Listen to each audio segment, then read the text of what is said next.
MBN news network में आपका फिर से एक बार स्वागत है। अंबेडकर सीरीज पे यह हमारा तीसरा एपिसोड हम आपके सामने लेकर आए हैं। पिछले 2 एपिसोडों को आपने जिस तरह से सराहा है, जिस तरह से पसंद किया है, उससे हमारा उत्साह बढ़ा है। यह भी एपिसोड आपको पसंद आएगा, आशा है आप इसे अंत तक देखेंगे। बात 1935 की है और पूना पैक्ट करार हो गया था।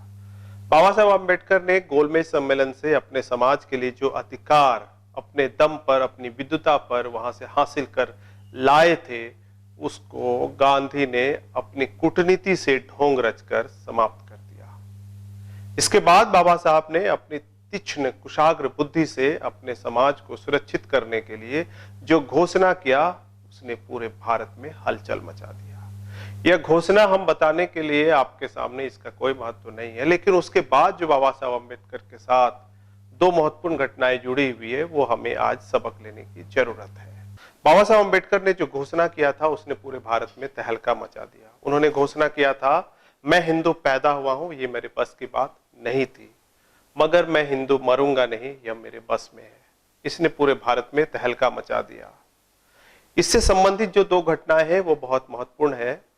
उन घटनाओं से हमें सबक लेने की जरूरत है। बाबा साहब अम्बेडकर ने अपने समाज के हित के लिए करोड़ों रुपये रिश्वत ही नहीं ठुकराए, बल्कि पंजाब के रियासत का प्रधानमंत्री बनने का भी प्रस्ताव ठुकरा दिया था। है ना महत्वपूर्ण बात? करोड़ों रुपये रिश्वत उस वक्त 1935 में कितना हो सकता है, ये आप समझ सकते हैं। और फिर पंजाब रियासत का प्रधानमंत्री होना, ये दोनों बात बाबा साहब ने ठुकरा दिया। मैं उसको विस्तार पूर्वक आपके सामने बताऊंगा। ये इसलिए भी जरूरी है कि जो लोग आज समाज के नाम पर अपने आप को नेता कहते हैं, अब नेतृत्व कहते हैं, उनको इससे सीखने की जरूरत है। डॉक्टर अंबेडकर क्यों महान हुए, ये दोनों घटनाओं से हम समझ सकते हैं, हम उससे सबक ले सकते हैं। आइए अब इससे आगे चलते हैं और आगे बात बढ़ाते हैं। चलिए बात शुरू करता हूं।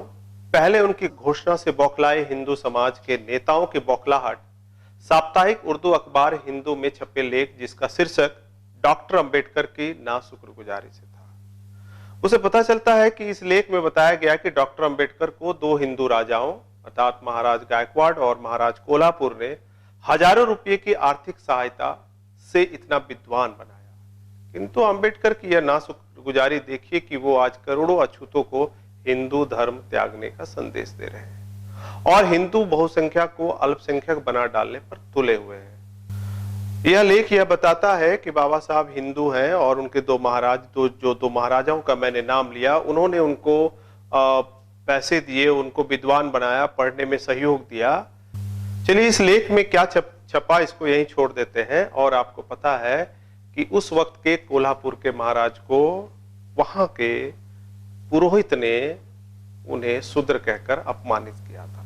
ये घटना बहुत ही प्रसिद्ध है और हम अखबारों में और दस्तावेजों में पढ़ते रहते हैं। अब आगे चलते हैं। सोहनलाल शास्त्री ने जो लेख उर्दू अखबार में छपा था, इसका बहुत ही सटीक जवाब दिया। उन्होंने जवाब में लिखा कि अंग्रेजों ने विश्वविद्यालय स्थापित किए और यहाँ के हिंदुओं को विदेश भी, इंग्लैंड भी पढ़ने के लिए भेजा। ये बहुत महत्वपूर्ण है, ये समझने की जरूरत है। बाबा साहब को जिस तरह से आरोपित किया जा रहा था, उसका बहुत ही सटीक जवाब इस पंक्ति से सोहनलाल शास्त्री का मिल सकता है। उन्होंने लिखा कि अंग्रेज यहाँ आए, उन्होंने विश्वविद्यालय बनाया और फिर यहाँ के लोगों को अर्थात हिंदुओं को इंग्लैंड भेजा पढ़ने के लिए। फिर भी अंग्रेजों के खिलाफ क्यों आंदोलन चलाया गया, इनको यहाँ से क्यों निकाला गया? अगर उनको निकाला गया तो क्या हिंदुओं की नाशुक्रगुजारी नहीं है? ये सोहनलाल शास्त्री ने जवाब दिया। उन्होंने आगे इस तरह से लिखा कि जब 200 वर्षों में अंग्रेजों के गुलामी से यहाँ के हिंदू त्रस्त हो जाते हैं और उनको बाहर निकालने का आंदोलन चलाते हैं, तो बाबा साहब अगर डॉक्टर अंबेडकर ने अपने समाज के हजारों साल की गुलामी के लिए अगर ये कदम उठाया है, तो उनको नाशुक्रगुजारी नहीं कहा जा सकता। बहुत ही सटीक जवाब था। उसी अखबार में उन्होंने दबाव बना के इसको छपवाया था। इसकी प्रति भी डॉक्टर अंबेडकर को सोहनलाल शास्त्री ने बाद में भेजा।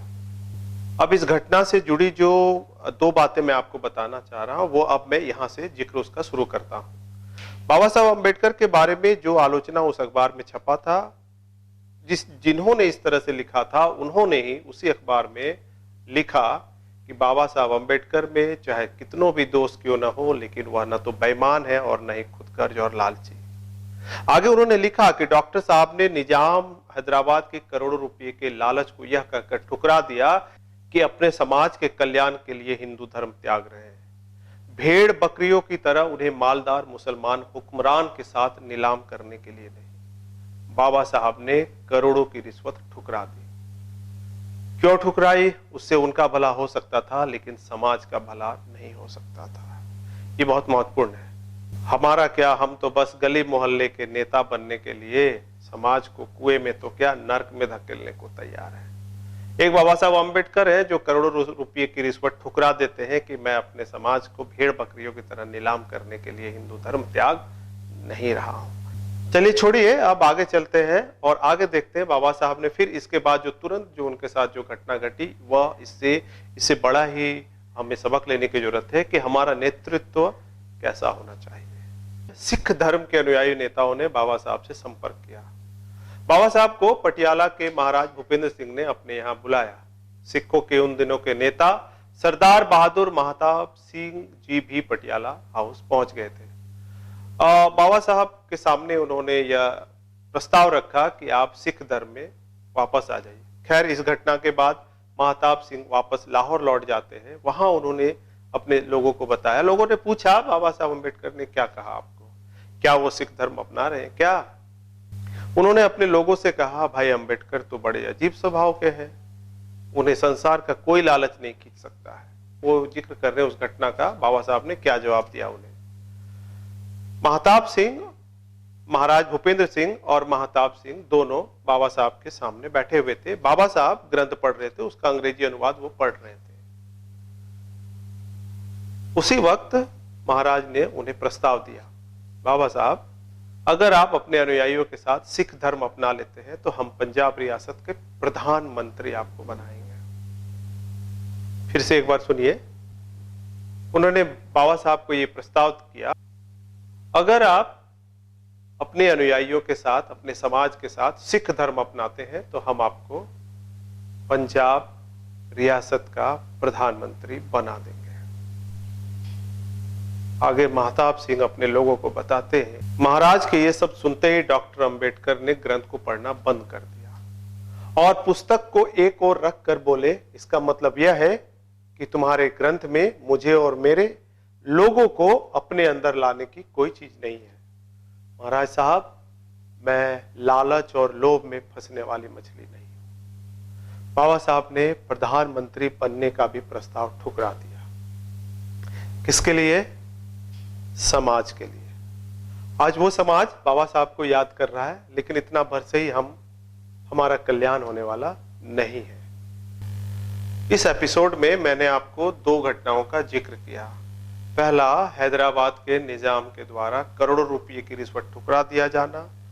दूसरा, पंजाब रियासत का प्रधानमंत्री बनने का प्रस्ताव को ठुकरा देना। किस लिए? बाबा साहब अपने समाज को एक सुरक्षित आवरण देना चाहते थे। बाद में क्या हुआ वो हम अगले एपिसोड में बताएंगे, बाबा साहब ने इसके पीछे क्या निर्णय लिया। लेकिन हमें इस दो घटनाओं से सीखने की जरूरत है।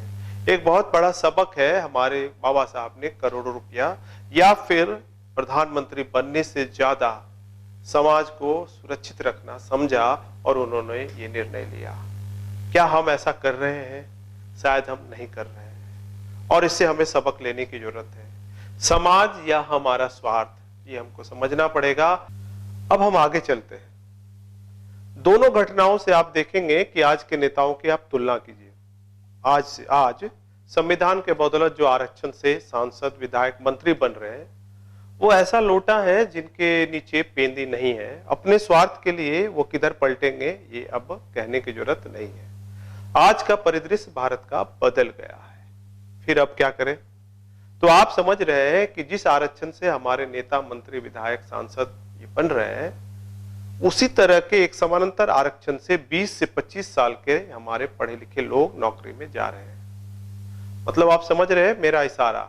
जी हाँ, schedule caste, schedule tribe, OBC के उन लोगों से है जो SC, ST, OBC के नाम पर सरकारी दफ्तरों में उनका नेतृत्व कर रहे हैं। समाज के नाम पर वो उधर नौकरी करने के लिए आए हैं, वो भी नेतृत्व कर रहे हैं।